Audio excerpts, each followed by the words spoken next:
There are houses that grow old quietly, their walls settling into dust and ivy. And there are others that seem to resist stillness, stirring with every gust of wind as though unwilling to rest. Highgate Manor, standing in the village of Highgate, Ontario, belongs firmly to the latter. What began as a stately Victorian home has, over the decades, become a place whispered about in local lore, a house of shifting lights, phantom steps, and the weight of lives that never quite departed. The manor was built in the 1890s by a wealthy merchant family, its gables and turrets rising above the farmland like a symbol of prosperity. Generations came and went within its walls, but by the mid-20th century the house had begun to slip into disrepair.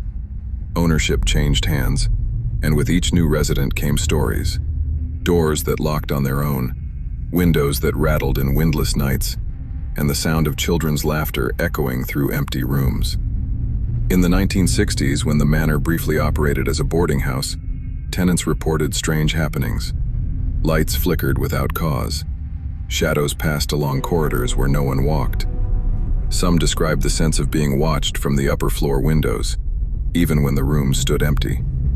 Visitors who stayed the night often left before dawn, unnerved by footsteps that seemed to climb the grand staircase long after the house had fallen silent. Local lore holds that a tragedy once unfolded within those walls. Though records are scarce, whispers tell of a young girl who died suddenly in one of the upstairs bedrooms, her laughter said to be the very sound tenants later heard. Others link the disturbances to the house's long history of changing owners, each leaving behind layers of unrest that gathered into something greater than the sum of its parts. Highgate Manor's reputation only grew as paranormal investigators arrived in the late 20th and early 21st century.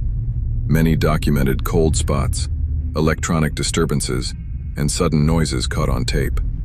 A few claimed to capture shadowy figures moving across stairwells, or lingering near the windows that look out onto the fields.